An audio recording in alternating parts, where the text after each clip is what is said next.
Bonjour à tous et bienvenue dans ce 13h, mercredi 15 mars. Voici les titres. Naufrage Esther Miracle. Le bilan s'alourdit à 21 décès. Un coup dur pour les familles des victimes et la nation tout entière. Et puis le cyclone Freddy qui s'est abattu sur le Malawi et le Mozambique depuis plusieurs jours continue de faire ravage. Vous le verrez.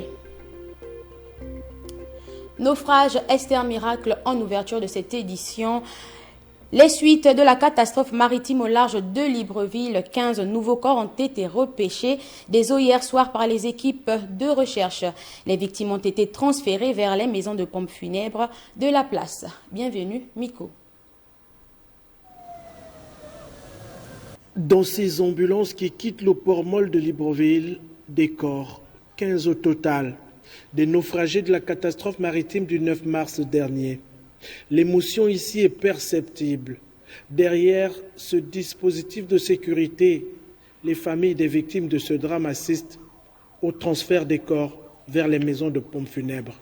Tous les corps repêchés des flots ce jour ont été extirpés de l'épave du bateau, repéré à 30 mètres de profondeur au large des côtes gabonaises.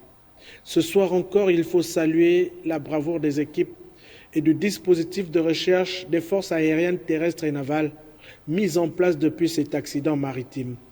À ce jour, selon le bilan officiel, 21 corps au total ont été repêchés des eaux. Les recherches se poursuivent intensément pour retrouver l'ensemble des disparus conformément aux instructions du président de la République qui a décrété lundi 3 jours de deuil national en mémoire des victimes de cette catastrophe maritime.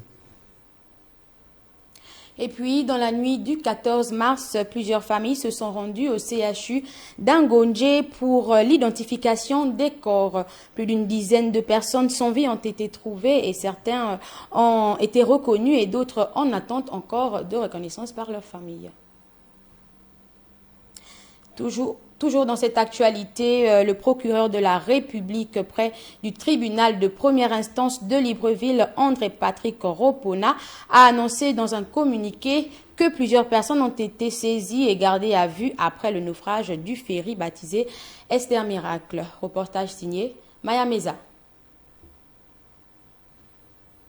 Le 9 mars 2023, aux environs de 3 heures, le navire l'Esther Miracle appartenant à la société Royal Coast Marine, ayant à son bord plus d'une centaine de personnes, a fait naufrage.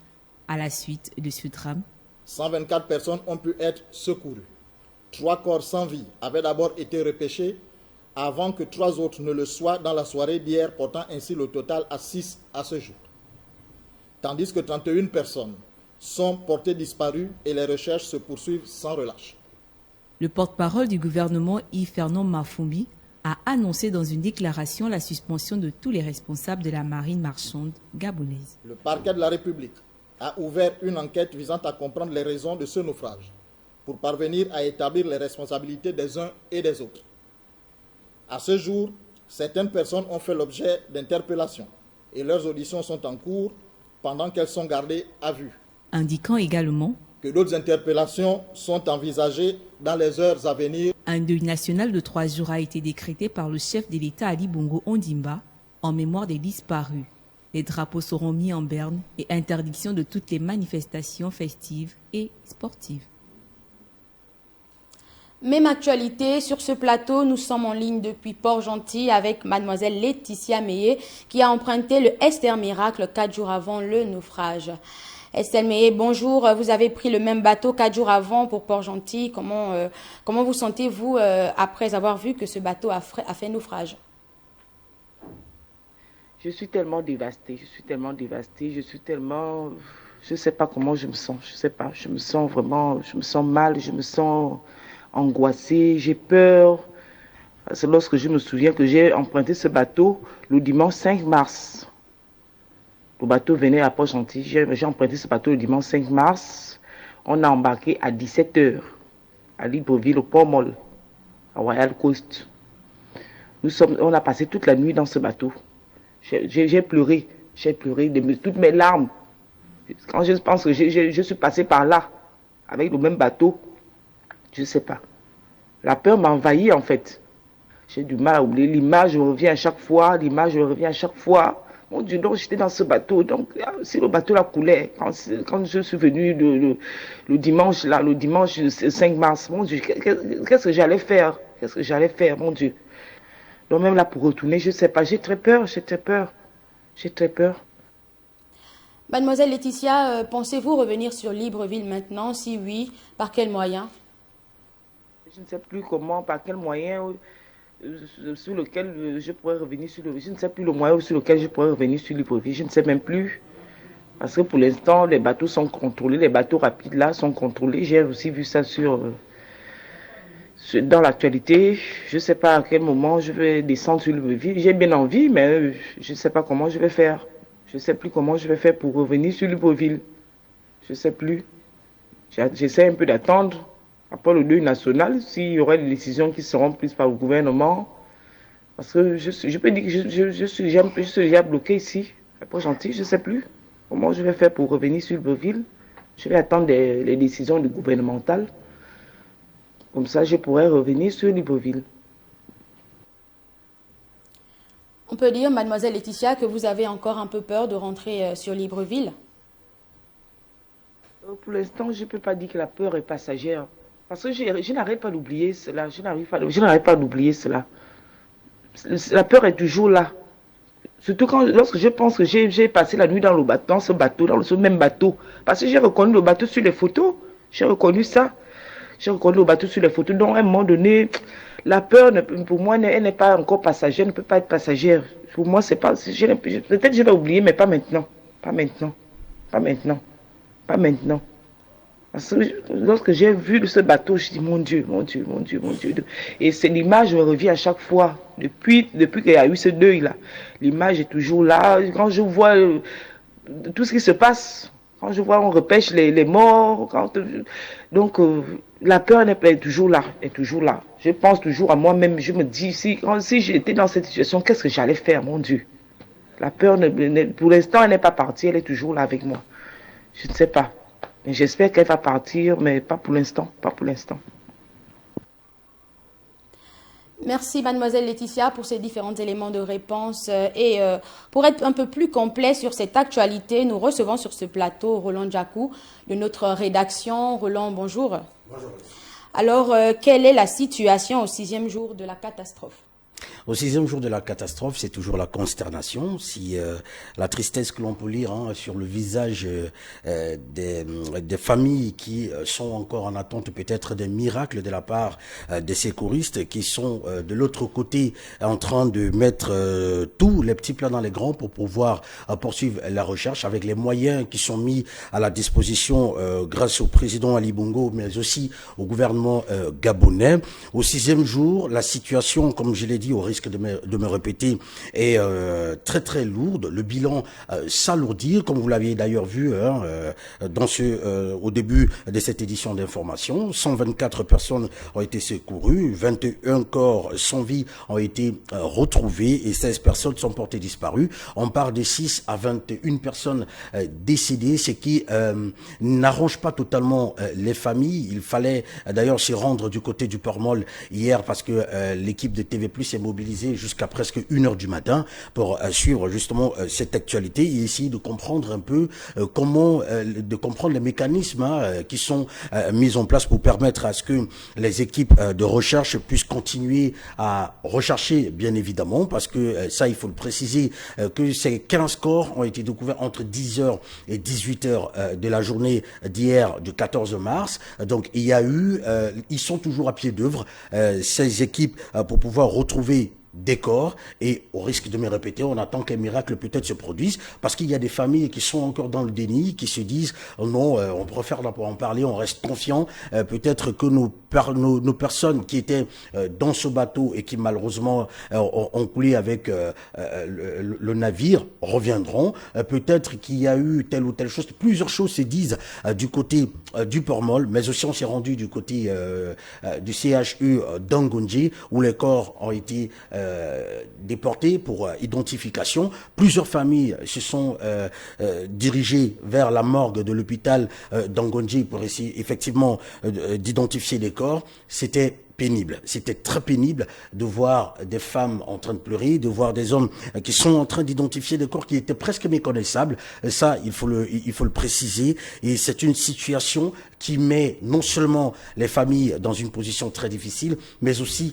la nation entière. Raison pour laquelle le chef de l'État a décrété 3 jours de deuil national, ce qui est respecté d'une manière ou d'une autre dans Libreville et un peu à l'intérieur du pays, parce qu'entre Libreville et Angonji, hier nous avions sillonné, on s'est rendu compte qu'il y avait un calme absolu, un calme qui dit effectivement qu'il y a quelque chose qui ne va pas, le pays pleure ses enfants, c'est la consternation. On espère que les recherches qui se poursuivent pourront peut-être dès l'instant où nous sommes en train de parler, ou peut-être après, peut-être nous repêcher encore des corps, peut-être des corps avec vie, c'est ce que l'on souhaite naturellement, ou encore des corps sans vie, ce qui permettra à des familles de peut-être c'est décidé de faire le deuil finalement, parce qu'en Afrique c'est très très difficile de faire le deuil quand on n'a pas le corps de son parent, de son ami, de sa femme, de ses enfants, de son grand-parent et ainsi de suite. Il y a eu une dame qui était d'ailleurs revenue de Port-Gentil pour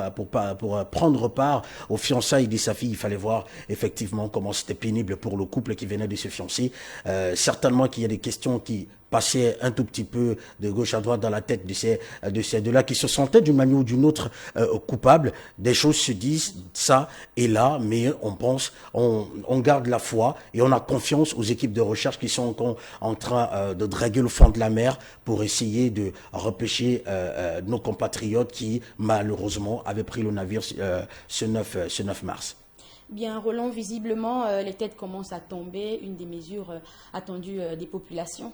Exactement. Les populations attendaient des mesures qui ont été prises. Au risque de me répéter, le chef de l'État avait décrété 3 jours de deuil national. Il y a eu déjà des mesures conservatoires qui avaient été prises également pour permettre à ce qu'on se rende à l'évidence que le gouvernement, la main du gouvernement ne tremblera pas autour de cette tragédie, parce que ça, il faut le dire, c'est une tragédie, l'une des plus lourdes tragédies d'ailleurs qu'enregistre notre pays, le Gabon. Donc déjà, il faut préciser qu'à quelques jours après le naufrage, le directeur général de la marine marchande et son directeur général adjoint ont été suspendus. Le responsable maritime de l'estuaire et de l'Ogoué maritime également avait été suspendu. Les équipes du bateau, notamment du commandant au mécanicien, sont déjà aux arrêts. Et il faut parler aussi du directeur général de Royal Coast Marine. Donc, alors, il faut dire que le gouvernement ou encore les autorités mettent tout en œuvre pour essayer de trouver des coupables. Il y a des choses qui se disent ci et là sur les réseaux sociaux.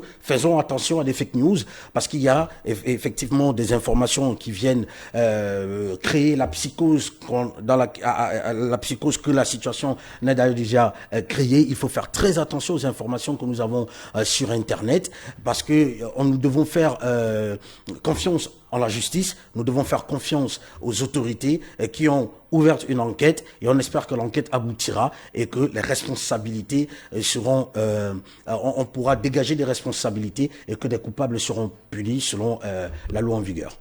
Bien, Roland, l'une des grandes conséquences de cette tragédie est la perturbation du trafic.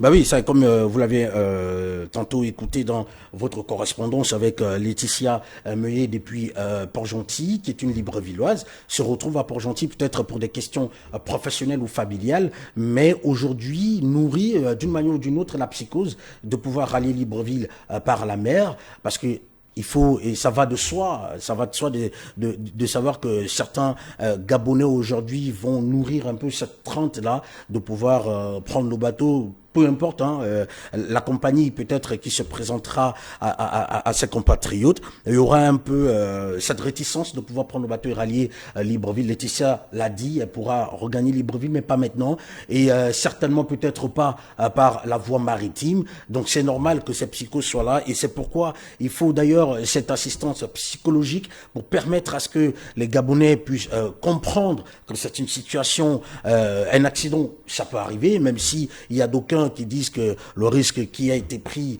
le risque était très énorme, parce que, comme on l'a dit, il y a des choses qui se disent de gauche à droite, mais il va falloir qu'on puisse faire confiance à la justice pour que les responsabilités soient dégagées. Donc, c'est normal qu'il puisse y avoir un tout petit peu cette psychose dans la tête des Gabonais qui vivent une situation tragique, difficile à accepter, lourde, parce que jusqu'ici, nous sommes loin de sortir de l'auberge. Il y a encore 16 personnes qui sont portées disparues. On attend justement de savoir ce qu'il en sera des recherches à partir peut-être de ce soir, peut-être de cet après-midi. On garde confiance, au risque de le dire, le pays entier est en deuil, le Gabon pleure ses morts, le pays pleure ses enfants.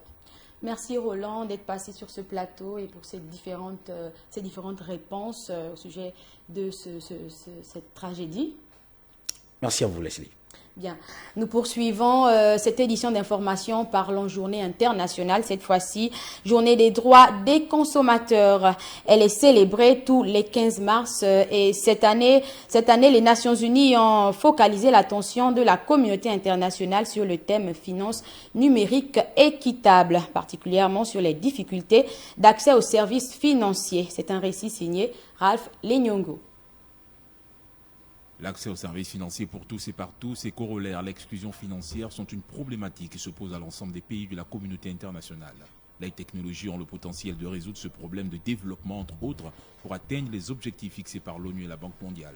L'exclusion financière est un véritable défi pour les pays en développement, où 2,5 milliards d'habitants sont incapables d'accéder aux services financiers formels. Plus de 200 millions de petites entreprises ne bénéficient pas de financement dont elles ont besoin pour grandir. Le secrétaire général de l'ONU, Antonio Guterres, souligne que les avantages de la finance numérique s'étendent largement au-delà de l'accès aux services financiers. C'est aussi un puissant instrument qui peut notamment permettre de favoriser la création d'emplois dans les pays en développement. Les milliers de pauvres qui ont cours à des transactions financières en ligne contribuent directement à générer de nombreux effets multiplicateurs, ce qui crée une valeur ajoutée qui peut être utilisée dans des activités productives comme le financement des entreprises. L'argent numérique permet ainsi aux simples individus de contribuer à la construction de leur pays, mais aussi à leur bonne santé macroéconomique, ajoute-t-il. Toutefois, les comportements des consommateurs envers les services financiers n'est pas sans risque. En période de trouble, par exemple, les sociétés et individus malveillants sont souvent très réactifs et profitent pour mettre en œuvre des arnaques et incitent à agir dans la précipitation. Au début de la crise sanitaire Covid-19, il a été observé que profitant de l'élan de solidarité et d'aide au personnel soignant et organisé par des plateformes d'appel aux dons ou des cagnottes, certains individus exerçaient de manière illégale l'activité intermédiaire entre financement participatif. Le contexte de pandémie a également démontré qu'il fallait rester vigilant face aux offres d'investissement financier. Il faut donc beaucoup de prudence, même si, a priori, tout investissement suppose des risques. Plus le rendement est élevé, plus le risque est important.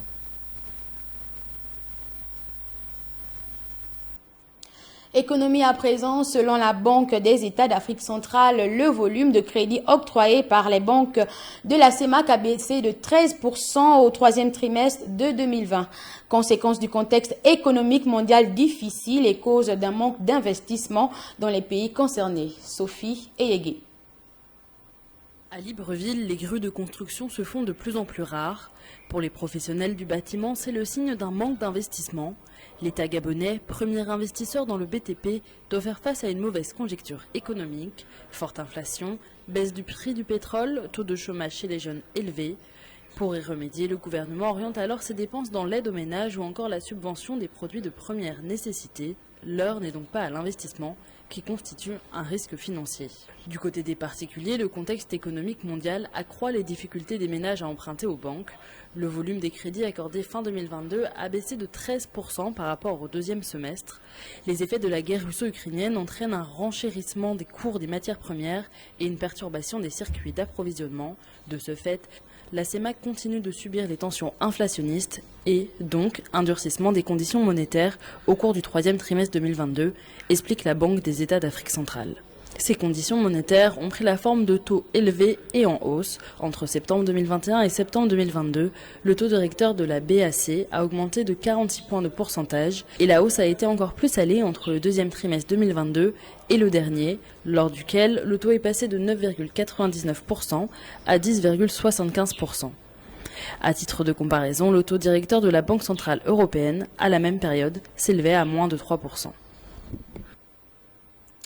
Page internationale à présent, le cyclone Freddy fait des ravages au Mozambique et au Malawi. Le bilan provisoire fait état de plus de 100 morts. D'après les météorologues, le cyclone fait une boucle rarement observée.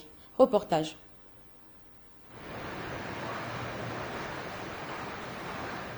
Depuis ce week-end, le cyclone Freddy orchestre d'énormes dégâts au Mozambique et au Malawi. C'est une coulée de boue qui emporte des maisons et ensevelit des habitants, faisant des dizaines de morts et de blessés au Malawi. D'après l'agence de gestion des catastrophes, le pays devrait s'attendre à un bilan encore plus lourd. Dans la région de la capitale économique de Blantyre, les habitants recherchaient des survivants dans la boue à main nue et munis de pelles en attendant l'arrivée des membres de secours gouvernementaux. Le pays a déclaré l'état de catastrophe dans plusieurs régions du sud, dont Blantyre, où plus de 11 000 personnes ont été déplacées par la tempête, selon les Nations Unies.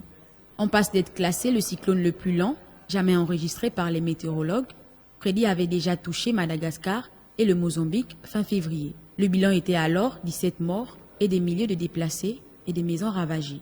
Au Mozambique, la ville portuaire de Quelimane, à une quarantaine de kilomètres de l'endroit où le cyclone a atterri, est encore largement isolée du reste du monde. Routes, eau, électricité sont coupées par endroits. Le phénomène, formé au large de l'Australie et qui a atteint le stade de tempête début février, sévit dans l'océan Indien depuis 35 jours. Il est passé au large de l'île française, de la Réunion et de Maurice, en y causant des dommages limités. Et puis, le nouveau bilan de cette catastrophe livrée par les autorités fait état de plus de 200 morts. Sport à présent, troisième journée du championnat de la Ligue de l'Estuaire de volleyball. Monga Volleyball est venu à bout à Kwan Volleyball après un match à sens unique. Djamingoma. Le gymnase du lycée national Léomba a abrité la troisième journée du championnat de la Ligue de l'Estuaire de volleyball. Une occasion pour ces férus du volley de renouer avec les terrains après 2 ans d'interruption due à la pandémie de Covid-19. Après les hommes, le tour est venu aux femmes d'en découdre, en l'occurrence Manga Volleyball face à Kwan Volleyball. La déception était du côté de Kwan Volleyball. C'était un match assez difficile, mais surtout qu'on pouvait aussi prendre. Je pense qu'à un moment donné, on a eu peur de la victoire, on a baissé les bras au moment où il ne fallait pas. Il suffira de travailler un peu plus et je pense qu'on tiendra le bon bout. Côté Monga, la satisfaction était de mise et les objectifs demeurent les mêmes. Je suis satisfaite à 80% parce que je connais mes filles et elles donnent souvent le meilleur d'elles-mêmes. Mais pour ce set, elles ont été à 80%. Souvent, elles sont à 100%, mais là, il y a quand même eu des manquements. Mais dans l'ensemble, je suis satisfaite. Donc, ce que je vais dire à mes filles, c'est de travailler davantage parce qu'il n'y a que le travail qui paye. C'était 3-7-0 pour toutes les équipes qu'on va affronter. Et jusque-là, ça tient la route. Et on va continuer dans la même tendance pour tout le championnat. La 4e journée augure déjà des bonnes intentions avec ses compétiteurs, dont le niveau est très révélateur. Assemblée générale extraordinaire et ordinaire de la Ligue nationale de football féminin le week-end dernier à Libreville, dirigée par la présidente Odile Osawa. Plus de détails dans cet élément de Djamingoma. C'est dans un complexe hôtelier de Libreville qu'a eu lieu l'Assemblée générale extraordinaire et ordinaire de la Ligue nationale de football féminin il y a quelques jours. Un symposium qui a réuni les dirigeants des clubs féminins qui participeront à la toute première saison du championnat national de football féminin de première division.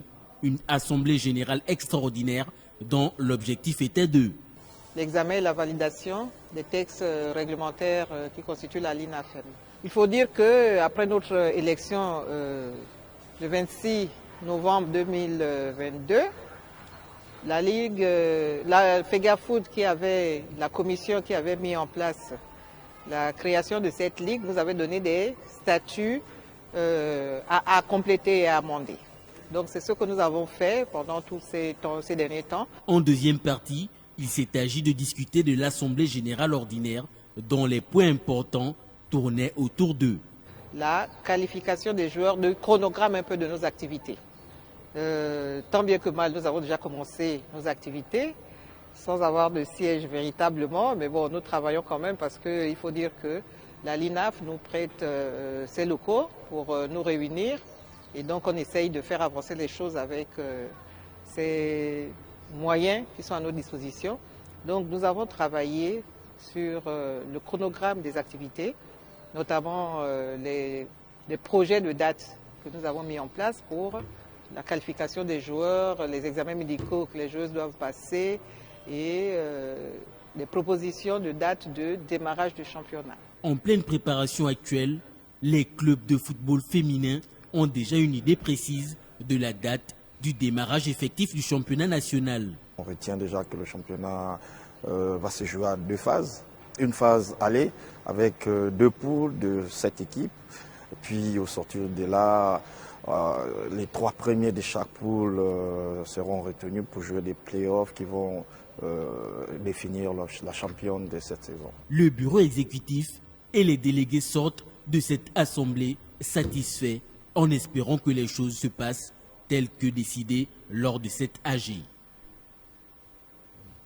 Et c'est la fin de cette édition d'information. Merci de l'avoir suivi. Excellente suite de programme sur TV+.